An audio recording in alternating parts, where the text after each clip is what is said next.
अस्सलाम वालेकुम my YouTube family, कैसे हैं आप सब। उम्मीद करती हूँ आप सब खैर आफियत से होंगे। Guys thank you so much पिछले वीडियो को पसंद करने के लिए। और आज की वीडियो भी अगेन आप लोगों के लिए हेल्पफुल रहेगी क्योंकि आप लोगों के ही इसमें कंसर्न्स हैं और बहुत सारे कमेंट्स मैंने पिछली वीडियो पे भी रिसीव किए थे, उनको भी मेंशन करूँगी। और इसके अलावा अपना एक्सपीरियंस भी आपके साथ जो मैं जानती हूँ या जो हम लोगों ने एक्सपीरियंस किया है एजुकेशन के हवाले से या लिविंग के हवाले से, वो भी मैं आप लोगों के साथ शेयर करूँगी। मिडिल ईस्ट में मूव होने का सही वक्त क्या है और यहाँ पे हायर एजुकेशन का क्या सीन है, वो सब हम इसी वीडियो में बात करेंगे। मुझे बहुत अच्छा लगता है जब आप लोग अपनी प्रॉब्लम्स मेरे साथ डिस्कस करते हैं, अपने प्लान्स जो है वो मेरे साथ शेयर करते हैं कि आप लोग क्या चाह रहे हैं। और मुझे भी अच्छा लगता है आप लोगों को इन्फॉर्मेशन देना। जब आप लोग सऊदी अरेबिया के हवाले से या एजुकेशन के हवाले से कुछ भी पूछते हैं तो मुझे भी अच्छा लगता है आप लोगों को वो सब बताना। लेकिन उससे पहले मैं आप लोगों के साथ एक रेसिपी शेयर करूंगी, उसको आपने ब्रेकफास्ट में ज़रूर ट्राई करना है। फ्रेंच टोस्ट तो हम लोग बनाते ही रहते हैं, लेकिन अगर आप इस तरीके से बनाएंगे ना तो आप बाकी सब भूल जाएंगे। आपने ये अंडा लेना, जैसे कि हम बेसिक टोस्ट बनाते हैं, इसमें शुगर ऐड करेंगे। अगर आप फिटनेस कॉन्शियस हैं तो आप इसमें स्टीविया भी ऐड कर सकते हैं, क्योंकि जब मैंने ये बनाया था अपनी बेटी के लिए, उसके बाद मुझे इसकी इतनी क्रेविंग हुई, मैं रह नहीं सकी इसको दोबारा बनाने में। तो फिर मैंने कहा शुगर तो मैं नहीं ऐड कर सकती, तो अच्छा उसका रिप्लेसमेंट मैं ऐसा कर लेती हूँ कि स्टीविया ऐड कर लेती हूँ। अच्छा जी, यहाँ पे मैंने स्लाइसेस को डिप किया है एग में, और अच्छे से आपने इसको डिप करना है दोनों स्लाइसेस को। फिर हम इसके अंदर चीज़ की फिलिंग करेंगे। चीज़ की फिलिंग करके आपने फिर इसको कुक करना है। इतना मज़े का ये बनेगा। इस टोस्ट को मैं दो तरीक़ों से बनाती हूँ, आज ये वाला आप देख लें, दूसरा मैं आप लोगों के साथ किसी और वीडियो में शेयर करूँगी। अगर आप इस तरह का टोस्ट जो है वो किसी कैफ़े पे खाते हैं ना, तो वो आपको इतना एक्सपेंसिव जो है वो मिलता है। आप इस तरह घर में बना के इंजॉय कर सकते हैं। चीज़ की फिलिंग करके हम इसको मीडियम टू लो फ्लेम पे ना कुक कर लेंगे, ताकि अंदर से जो चीज़ है वो भी मेल्ट हो जाए और हमारे जो स्लाइसेस हैं वो भी अच्छे से पक जाए। अच्छा, इसको आपने बनाना बटर या फिर देसी घी में। मुझे ऑयल में बने हुए टोस्ट नहीं अच्छे लगता, मुझे आपकी चॉइस का नहीं पता, लेकिन सजेस्ट यही करूँगी आप इसको बटर में बनाइएगा।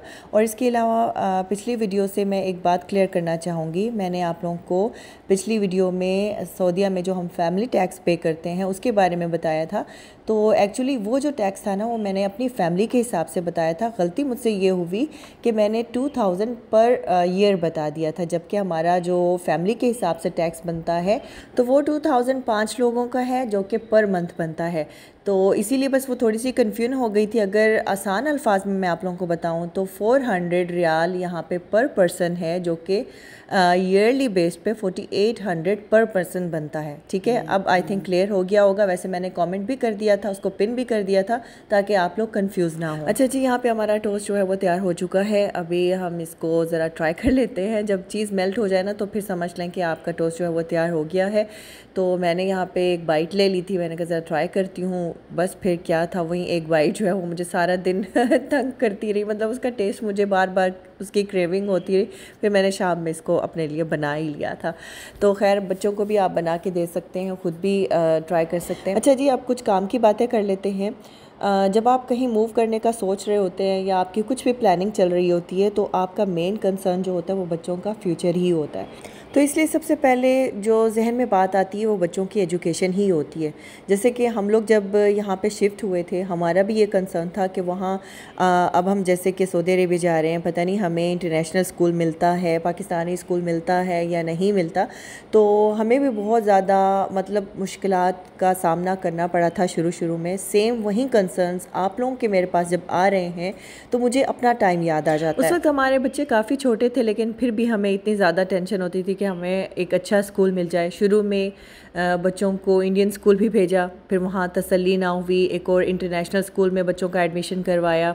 यहाँ पे एक अच्छा स्कूल था, अमेरिकन स्कूल, लेकिन वहाँ कुछ रूल्स थे कि आपने बच्चे को जब आपका बच्चा 6 इयर्स का हो जाएगा तभी आप वहाँ पे उसका एडमिशन करवा सकते हैं। पता नहीं वो कंपनी के रूल्स थे या फिर स्कूल की तरफ से कुछ रूल्स वगैरह थे। तो खैर, बच्चे जब 6 इयर्स के हुए तो हम लोगों ने बच्चों का एडमिशन अमेरिकन स्कूल में करवा दिया और वो स्कूल बहुत अच्छा था, लेकिन अनफॉर्चुनेटली वो 2-3 साल हमारे बच्चे वहाँ पे पढ़ सके, फिर उसके बाद वो स्कूल ही बंद हो गया। वो भी कुछ रीज़न्स थी जिसकी वजह से वो स्कूल यहाँ से जो है वो पैकअप हो गया। लेकिन खैर फिर एक और स्कूल यहाँ पे ओपन हुआ, हम लोगों ने वहाँ पे बच्चों का एडमिशन करवाया और फिर उसके बाद अल्हम्दुलिल्लाह बच्चे वहाँ पे एडजस्ट हो गए। अच्छा स्कूल है। लेकिन अगर आपके बच्चे छोटी क्लासेस में हैं तो फिर तो यहाँ पे टेंशन नहीं है एजुकेशन की, आपका बच्चा किसी ना किसी स्कूल में एडजस्ट हो जाता है। और आपकी टेंशन शुरू होती है जब आपका बच्चा ओ लेवल्स में जाता है। और मुझे कमेंट ये रिसीव हो रहे थे, उनके बच्चे ओ लेवल्स में हैं, लाइक प्री ओ लेवल्स में। एक लेडी मुझे बता रही थी कि वो प्री ओ लेवल्स में हैं और वो लोग यहाँ पे शिफ्ट होना चाहते हैं। एक लेडी कनाडा से ये बात कर रही थी और कुछ जो है वो पाकिस्तान से बात कर रहे थे। तो इस एज में आके आपको यहाँ पे एजुकेशन का मसला होता है। वैसे तो 12th ग्रेड तक आपको यहाँ पे एजुकेशन मिल जाती है, लेकिन आपको ज़रा टेंशन ज़रूर होती है, क्योंकि अभी भी जब मेरी बेटी ने ओ लेवल किया तो उसको भी कुछ मुश्किलात का सामना करना पड़ा। और हम लोगों ने ओ लेवल्स में तो नहीं, लेकिन बेटी को फिर ए लेवल्स में हम लोगों ने ट्यूशन वगैरह स्टार्ट करवा दी थी, क्योंकि फिर ये जो है वो आपकी नीड बन जाती है। आप समझ सकते हैं कि मैं ऐसा क्यों कह रही हूँ। तो आपकी टेंशन जो है वो 8th ग्रेड के बाद बढ़ जाती है और बच्चों का जो सारा फ्यूचर है वो डिपेंड ही इन्हीं ग्रेड्स में कर रहा होता है। आपने डिसाइड करना होता है, बच्चे ने डिसाइड करना होता है कि उसने आगे क्या करना है। तो इसलिए बहुत ज़्यादा ज़रूरी है उस टाइम बच्चों की पढ़ाई और उसके स्कूल पे फोकस करना। तो इसलिए मैं आपसे कहूँगी जो राइट टाइम है आपका मूव करने के लिए, मिडिल ईस्ट में अगर आप लोग मूव करना चाहते हैं, वो जब आपके बच्चे छोटे हों। मतलब आपको कोई भी एजुकेशन का प्रॉब्लम नहीं होने वाला।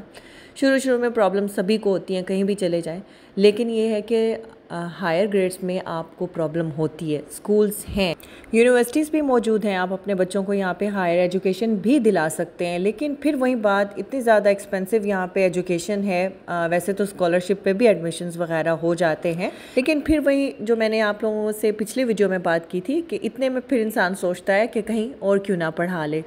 लेकिन यहाँ हम लोगों ने देखा है कि यहाँ से वैसे तो जाने को दिल नहीं करता, कोई भी यहाँ पे आ जाए तो उसका यहाँ से जाने को दिल नहीं करता। यहाँ की लाइफ ऐसी है, आपका तो एक मक्का मदीना की वजह से तो दिल लगता ही लगता है।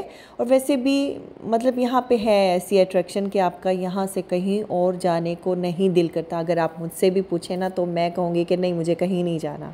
लेकिन हमने यहाँ पे देखा है कि जब आपके बच्चे इस लेवल पे आ जाते हैं, यूनिवर्सिटी लेवल पे, तो फिर या तो फैमिलीज़ शिफ्ट हो जाती हैं तो पाकिस्तान, या फिर वो बेटर ऑप्शन की तलाश में फिर कोशिश करते हैं कि किसी वेस्टर्न कंट्री की तरफ मूव करें जहाँ पे आपको बेनिफिट्स भी मिले। वेस्टर्न में तो आपको सिटीज़नशिप मिल जाती है, लेकिन यहाँ पे नहीं मिलती है, जो सबसे बड़ा ड्रॉबैक है। मैंने ये भी नोटिस किया है कि आपकी लाइफ में 2 मरतबा स्ट्रगल आती है। लाइक अगर आपके बच्चे छोटे हैं जब आप मूव कर रहे हैं, और उस वक्त भी आपको सेटलमेंट में टाइम लगता है, आप स्ट्रगल कर रहे होते हैं एडजस्ट होने में।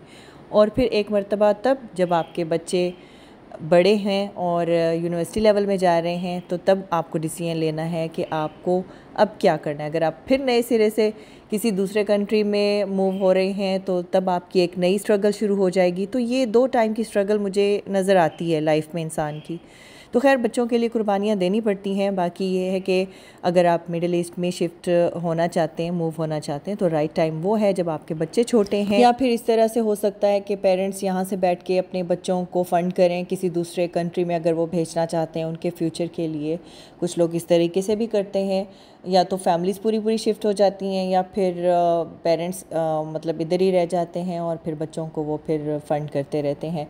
तो खैर अल्लाह ताला सबके लिए बेहतर करे। इंसान सोचता तो बहुत कुछ है, लेकिन अल्लाह ताला ने क्या किसकी किस्मत में लिख रखा है उसका अंदाज़ा नहीं होता। लेकिन इंसान की कोशिश ज़रूर मैटर करती है। हरकत में बरकत है और कोशिश करते रहना चाहिए, क्योंकि एक वक्त ऐसा भी आता है जब आपका मज़ीद स्ट्रगल करने को दिल नहीं करता।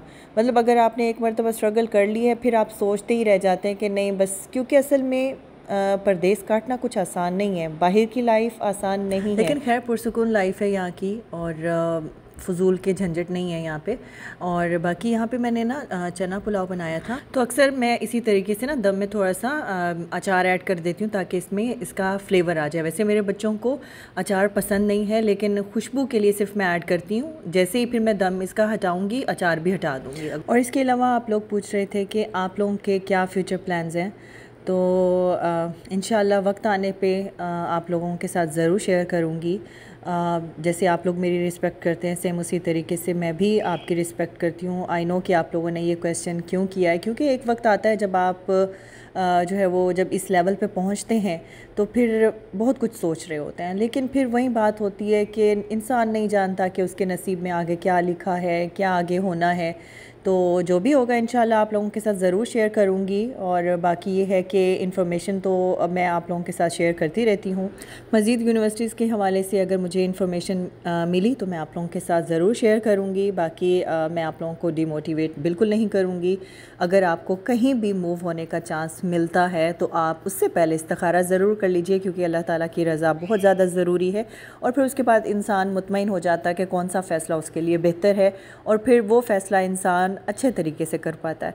तो आप कोशिश कीजिएगा कि इस्तिखारा कर लें कहीं भी मूव होने से पहले। किसी भी काम का अगर आप इरादा रखते हैं तो अगर इस्तिखारा कर लिया जाए ना, तो आपकी मुश्किल आसान हो जाती है, आप मुतमईन हो जाते हैं, फिर किसी और से मशवरा लेने की ज़रूरत ही नहीं पड़ती। और लोग कभी कभार आपको सही मशवरा देते ही नहीं है। शुरू में हमारे साथ बहुत ज़्यादा प्रॉब्लम हुई, हमें कुछ लोग बताते ही नहीं थे कि कहाँ स्कूल भेजना है, क्या करना है। तो खैर वक्त के साथ साथ इंसान बहुत कुछ सीख लेता है। लोग और वक्त आपको बहुत कुछ सिखा देते हैं, फिर वहीं आपका वो तजुर्बा बन जाता है जो आपकी आगे की ज़िंदगी में काम आता है। आजकल बस जिस तरह का दौर है ना, उसमें सब अपनी अपनी लाइफ में ऐसे मसरूफ़ हो गए हैं कि किसी को किसी की परवाह ही नहीं है, मतलब पूछना ही नहीं है किसी को। बस फिर ऐसा लगता है कि जैसे मतलब का ताल्लुक़ बन चुका है, किसी को अगर किसी की ज़रूरत है तो ठीक है, अदरवाइज़ बस खामोशी रहती है। तो गाइज़ ये था आज का व्लॉग। आई होप मैंने आज आपके मज़ीद जो आप लोगों ने सवालात किए थे उनके जवाबात दे दिए होंगे। अगर फिर भी कुछ आप लोगों को मुझसे पूछना हो तो मैं यहाँ पे मौजूद हूँ, आपको ज़रूर रिप्लाई कर दूँगी। और अगर आप लोगों को आज का व्लॉग अच्छा लगा है तो आपने व्लॉग को लाइक भी ज़रूर करना है, फ्रेंड्स और फैमिली के साथ भी ज़रूर शेयर कर दीजिएगा। चैनल पर नए हैं तो सब्सक्राइब ज़रूर कर दीजिएगा मेरी मोटिवेशन के लिए। मिलती हूँ आपसे अगले व्लॉग में, तब तक के लिए अल्लाह हाफ़िज़ एंड टेक केयर।